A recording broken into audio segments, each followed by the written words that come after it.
We've had some absolutely major fails in the gaming industry for AAA. Do that anymore. 2, 5, 7. Okay, some major fails. So the question is, well, there's that, and there's also games that are coming out that are not completed. yeah. So why are they sending these games out to literally like drop off the market right away?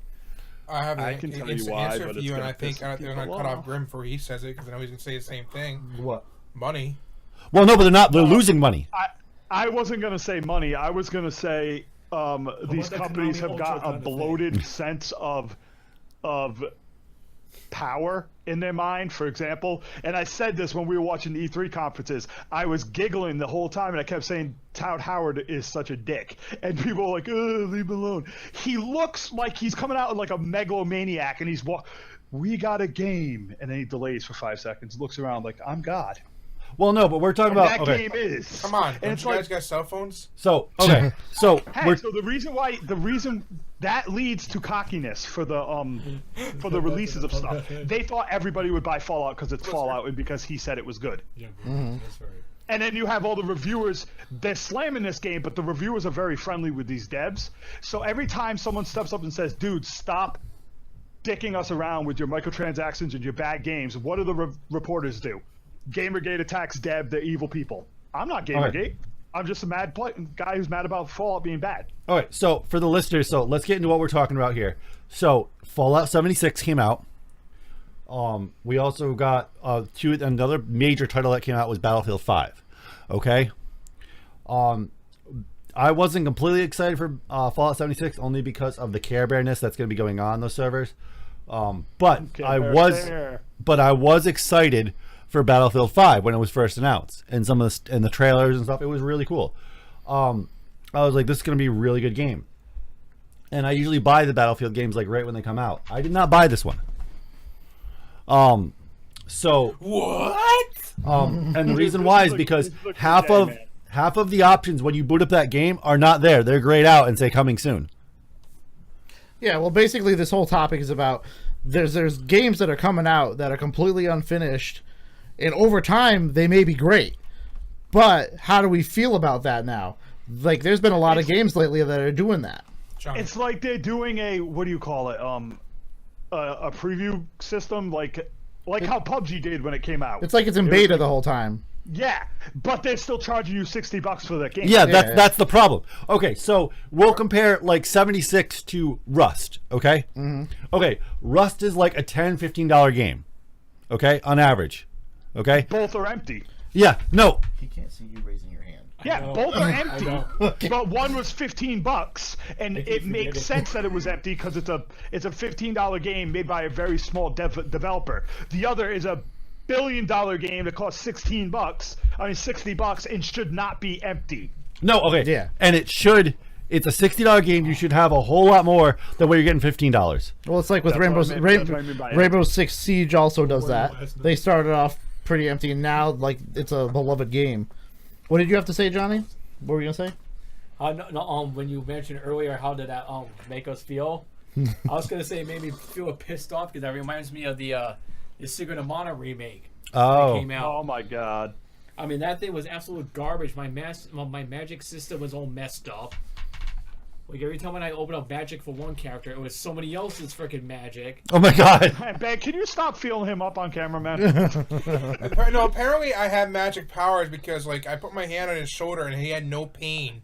Like, He did acupressure on me, and I feel much better. But That's what you want to call it. so, okay, so basically, okay, so for one Battlefield 5, we have no Battle Royale mode, which was one of the big modes that everybody was anticipating.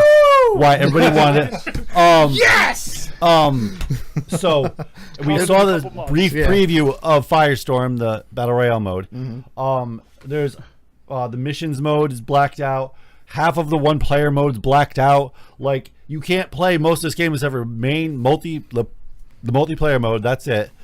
And not even all the stuff is there. I personally think this is a great day for gamers.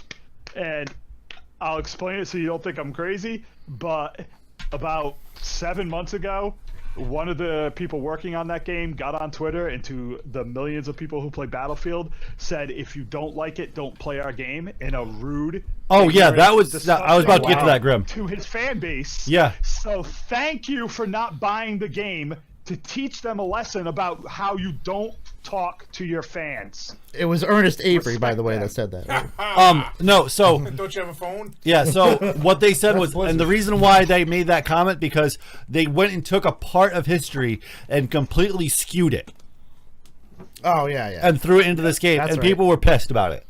Yep, And and then people were accused of being sexist, while at the same time they were like, there are real stories about female soldiers in World War II you can cover. Why not do that? And Yeah. they were like, we didn't do our research. You're just a sexist. yeah, pretty much that's what it was about. Jesus.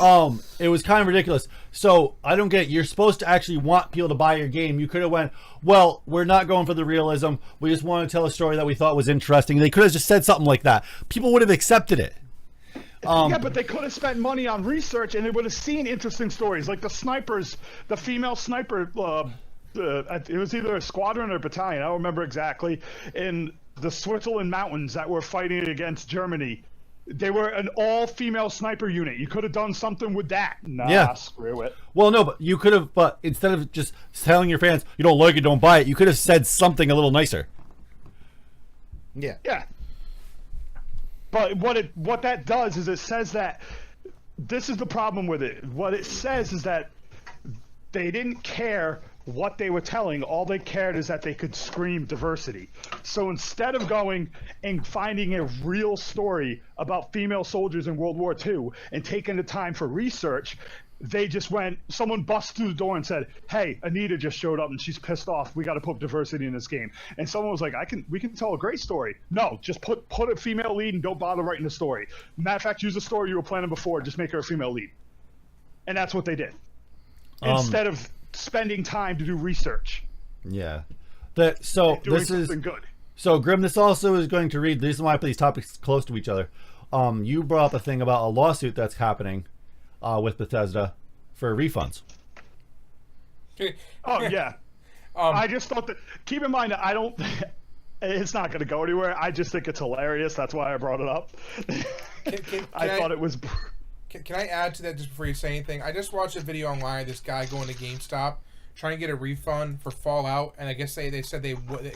And the guy's flipping out at GameStop. He threw every shelf and every display on the ground because he would not. Because he would not get the refund that he was demanding. Because he partaked in using a digital code. Yeah, well, okay, there wasn't 100% confirmed that actually it was Fallout. Yeah. We don't know actually what he actually was refunding. No, if you listen to it, the way you can hear the GameStop shows you saying that Fallout, there's something Fallout. I think blah, it said blah, like blah. Fallout and something like, use a digital code so you can't redeem, you can't get your But refund. the thing on is, that. though, I'm sure right after that guy left, the cops were at his door. Oh, yeah, Probably yeah, before he even got home. Yeah. Because he went a little overboard. Because what GameStop will do is all that stuff that fell on the floor, they're going to go, let's claims it out. Yeah. That's what they're going to do. We kind of already ruined this topic, though, because I wanted to use this topic as a stepping point to talk about these companies dropping these broken games, and more importantly, these bullshit E3 things where a guy will lie through his teeth. I watched video the other day. I can't remember what it was. I'll look it up and I'll link it into the podcast next week. But he showed each thing that Todd Howard mentioned that isn't actually in the game or isn't there. Like, for example, it's a living world. You can play this solo and you'll be able to go through a story. It's not a story. It's a couple of freaking tapes that just go, I was here the other day. Oh, man, radiation. I moved on that way north. Well, that's all it is right now. Yeah. And this is what I'm getting at. This is what this whole thing was supposed to be about. These games that are coming out, not even finished, and progressing over time, like how No Man's Skies happened, and now it's supposed to be, there's so much more in it now. But why are we paying for games that aren't done yet? It's because they're like, we can put out whatever, they're going to buy it anyway. No Man's Sky, though, they are. I can see that happening with a small indie dev. Yeah, it makes sense that an indie dev would bite off more than they can chew. This is just, we are not delaying our games to make sure they're done because idiots will still buy them. Exactly. And frankly, we're not buying it, which is why Battlefield is bombing, and it's hilarious. I love that it's bombing because then we're going to be able to try it, Nate. I wasn't going to buy that at $60, but guess what? By the time Firestorm comes out, that shit's going to be $10. Yeah, it will be. We'll see it on the next like freaking sale for Origin, like for like $10. Yeah. Also, they didn't even release this on Steam. They had the nerve to tell you had to have their own patch. They've never released it on Steam. It's never been on Steam. Not Battlefield. I'm talking about Fallout. Yeah. No, I know. That's a whole Need nother another ridiculous- launcher. Yeah, that's a whole other ridiculous thing. But okay.